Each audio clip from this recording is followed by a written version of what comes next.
Hello, I'm Tanya. I'm a visual designer and illustrator, and this is the story of Ginti ki Ghatti, or Counting on the Mountains.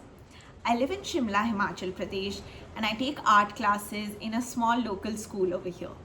For one of my classes, I decided to create a gesture controlled counting game for the kids, wherein when they count on their fingers and go from 0 to 10, it corresponds to elements from the local ecologies of Himachal Pradesh. So 3 would resonate and correspond to maybe 3 buranch flowers or 3 Himalayan monals or the Himalayan bear.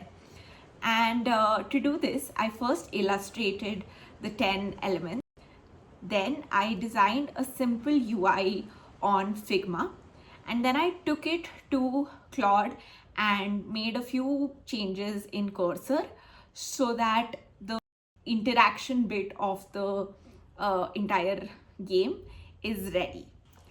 During the course of testing this project, I learned 2 things. 1. Kids huddle together. The game was designed for 10 fingers and had the most confusing time reading 8 heads and 160 fingers. Technologies and design must be robust and accommodate for collective human behavior and never account for only a single person use. 2. We see color before an object. The blue bird, the red flowers were far better recognized by the children and made them happier too.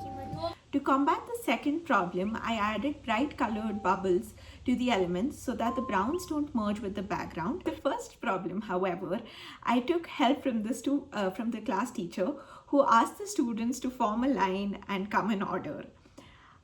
I hope to now collaborate with many other illustrators from various regions and make a beautiful breathing repository of the ecologies that surround these kids, in both a conservationary manner and in a reflection of what we have around us.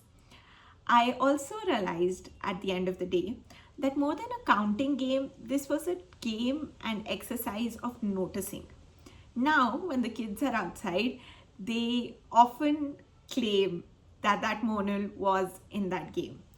And I hope that I and the kids get better at noticing the world.